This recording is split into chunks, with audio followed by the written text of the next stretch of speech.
Halo teman-teman, selamat datang kembali di channel Kode Patra. Pada video ini kita akan membahas tentang Get Static Paths. Karena videonya lumayan panjang, langsung aja kita mulai. Oke teman-teman, sebelumnya kita udah membuat list produk seperti ini.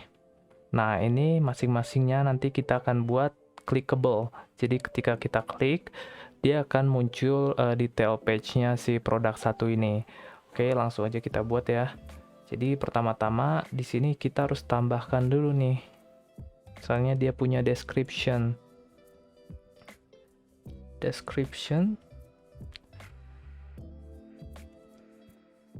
Ini adalah produk 1. Nah, ini kita kopas aja ya biar cepet. Ini 2 dan ini 3. Oke. Selanjutnya kita bikin nih di sini. Udah ada nih halaman detail dari produk ya yang dulu kita buat. Cuma kita akan bikin di sini.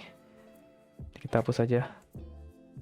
Di sini dia akan mereturn misalnya sebuah H1 itu untuk title-nya. Terus kita buat sebuah paragraf untuk description-nya. Oke, nanti jadi masing-masing ini akan menyesuaikan dengan data dari sini ya. Oke. Mana tadi? Ini kita close dulu aja semua biar rapih. Oke, product ID. Nah, di sini kita bisa pakai si get static props lagi nih. Export async function. Get static props. Nah, jadi di get static props ini ada sebuah parameter yang namanya konteks ya. Konteks. Bisa kita gunakan untuk menyimpan parameter sebuah dynamic segments. Nah, di dalam si konteks ini ada sesuatu variabel yang namanya params. Oke. Kita destructor dari si konteks ini. Nah, si params ini isinya adalah key sama value pair. Key-nya apa? Key-nya itu adalah product ID yang nantinya ada di sini nih. Jadi kan ini bisa dynamic ya. Nah, ini nanti value-nya dari sini masuk sebagai key-nya di params ini. Sedangkan untuk value-nya nanti merupakan value yang dimasukkan oleh user ke dalam URL. Nanti kita lihat contohnya biar lebih jelas. Kita coba ini buat variabel product ID. Ini merupakan params dot product ID. Tapi i-nya kecil ya, disesuaikan dengan ini, nama file ini. Sebenarnya ini sama aja kayak yang sebelumnya kita lakukan dengan use router. Kalau kalian masih ingat di video-video sebelumnya, kita kan pernah destructor params dengan menggunakan use router ya. Nah, ini cara lainnya. Tapi ada perbedaannya antara kita destructure dengan menggunakan use router sama menggunakan get static props ini. Karena kalau dengan menggunakan use router, itu kan kita mengambil nilainya atau melakukan destructure-nya di sini ya, di dalam si komponennya. Jadi dia nantinya hanya bisa digunakan untuk fetching data melalui browser side atau user side atau client side. Nah, karena kasus kita mau menggunakan pre-render, server side rendering, kita harus menggunakannya melalui sini. Karena kode inilah yang nantinya akan di-execute atau dijalankan oleh server. Nah, di sini kita udah dapat params-nya dan bisa kita proses melalui server. Jadi di sini kita bisa copy aja ya, copy dari sini. Kita kopas untuk mengambil data dari file si dummy JSON ini. Nah, terus kita cari di dalam data itu. Kita buat seperti ini, product detail sama dengan product data. Kenapa seperti ini? Product data di dalamnya kan, di dalam si product data ini ada products ya. Jadi kita masukkan products, terus kita find apa? Find product yang mana memiliki ID Sebentar. Yang memiliki ID sama dengan si produk ID ini yang baru kita ekstrak datanya. Produk ID. Oke, kita save. Terus kita bisa bikin di sini returnnya. Returnnya itu dalam props ya. Props, terus kita bikin namanya bebas, misalnya loaded product. Kita bikin product. Nah, si props ini kita bawa lah ke sini, ke si product detail. Terus kita di structure loaded product sama dengan props. Kita bisa lihat, misalnya kita console log si loaded product. Oke, kita lihat. Di sini kita belum ngasih linknya ya, saya lupa. Jadi di indeksnya, nah di sini kita bisa ya gunakan yang namanya link yang merupakan komponen bawaan dari Next.js. Nih Next ada link. Oke, kita gunakan di sini.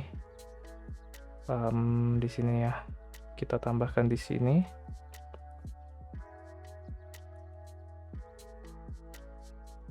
Oke, link. Jadi di sela-sela nama produknya, di sini kita tambahkan href yang mengarah ke, kita bikin template literal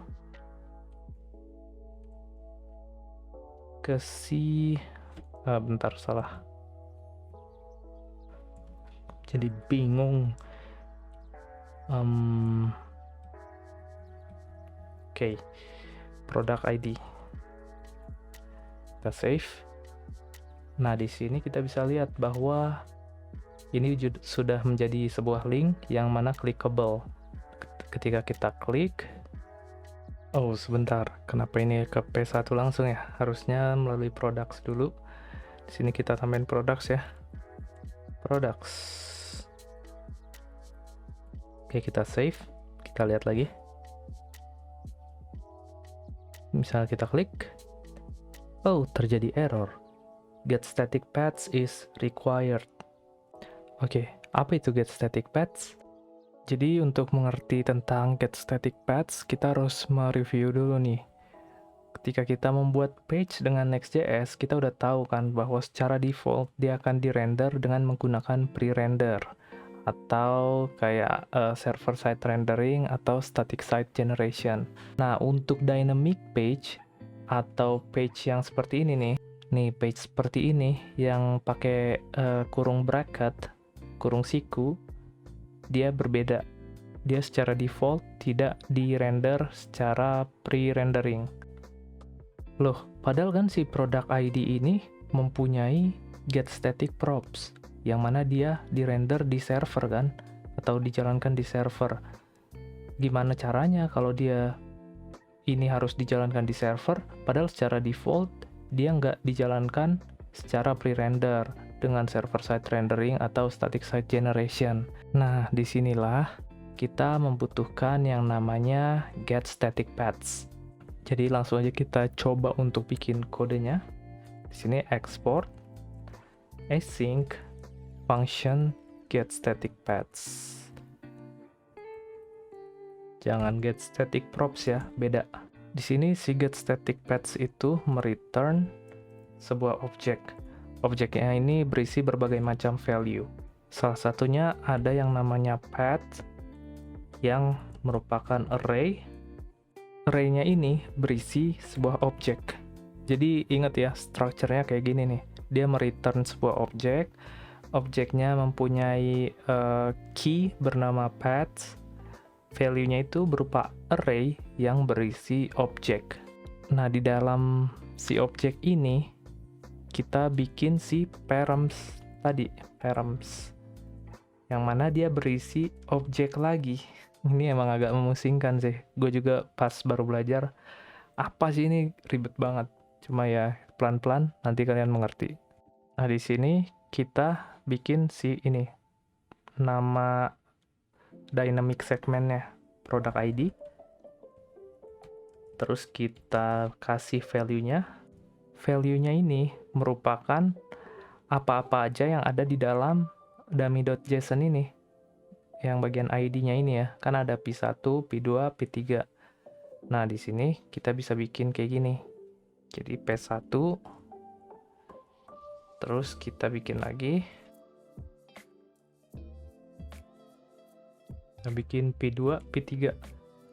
P2, P3. Oke, jadi kita sesuaikan nih. Dia harus sesuai dengan yang ada di dummy.json. Jumlahnya berapa banyak. Oke. Terus ditambahin lagi di sini ada yang namanya fallback. Kita kasih false, nanti kita akan bahas. Oke.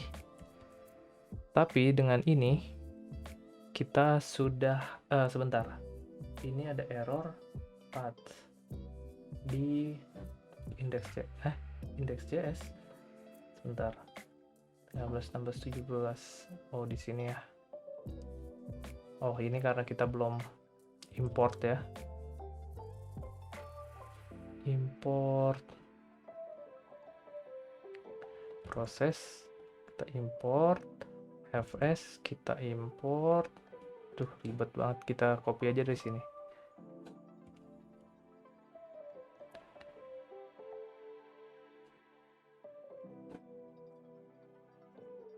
Kita copy, kita save. Ini apalagi produk, bukannya tadi kita bikin produk detail ya. Aduh. Oke, nah sekarang udah berhasil, kita coba nih. Nah, ini kita sudah berhasil bikin linknya nih, tapi dia masih dalam bentuk title description. Cuma kalau kita inspect, nah di sini, nah kita reload, nah ini ID-nya sudah benar, P1, title-nya produk 1. Kita tinggal masukkan aja di sininya. Di sini kita bikin loaded product. Ini title-nya ya. Sedangkan yang ini kita bikin description-nya.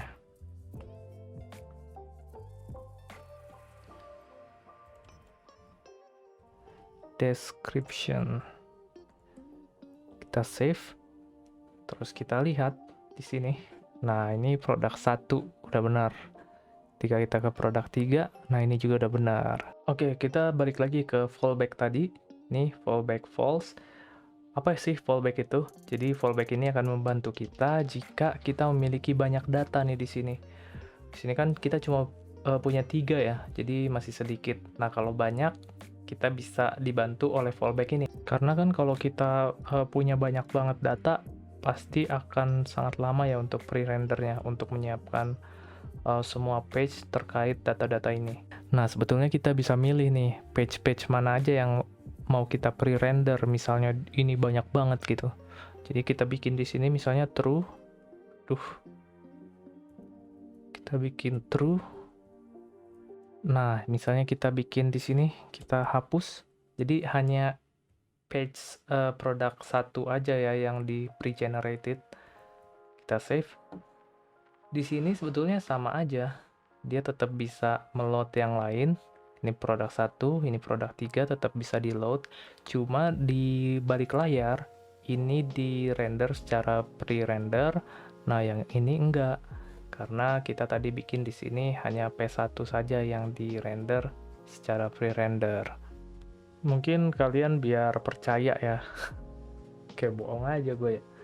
Nih, biar kalian percaya nih, ada pembuktiannya. Misalnya, ingat ya, karena dia di pre-generated, berarti dia page-nya udah siap dari servernya. Jadi misalnya kita bikin gini, P1, itu dia akan langsung ke load. Karena emang dia udah disiapkan di server. Nah, sedangkan untuk P3, dia akan error. Oke. Kenapa errornya? Ya karena tadi dia tidak melalui proses pre-rendering. Nah, untuk mengatasinya sebetulnya gampang. Kita tinggal bikin di sini di bagian ya sinilah bisa if loaded product. Jika loaded produknya tidak ada, maka kita loading dulu. Jadi supaya si client side bisa menyiapkan page-nya. Kita buat loading. Nah, di sini kita coba ya. Ini produk 1, ini produk 3. Nah, dia bisa. Oke. Atau alternatif lainnya, kita bisa gunakan seperti ini. Ini kita ganti, bukan true, bukan false, tapi blocking. Blocking. Nah, di sini kita nggak perlu yang ini. Kalau kita bikin blocking di bawah. Kita coba untuk produk 3. Oke, dia jadi udah normal ya. Oke, mungkin cukup sekian dulu pembahasan tentang get static paths. Ya, saya mengerti mungkin ini agak membingungkan ya. Cuma coba kalian tonton berulang-ulang kali biar kalian juga mengerti. Karena saya juga pas pertama belajar get static props, get static paths ini sangat ya cukup menguras pikiran gitu, cukup memakan waktu untuk mengertinya. Jadi jangan patah semangat, terus belajar. Gue akan coba untuk bagikan materi-materi lebih advance lagi ke depannya. Jadi tetap ikutin video-video di channel ini supaya kalian juga makin jago dan gue juga bisa belajar bareng kalian, karena yang ngajar ini juga sebetulnya adalah belajar ya, merefresh ingatan lah. Oke, kebanyakan bacotnya. Aduh, capek juga nih bikin lumayan lama. Oke, see you in the next video.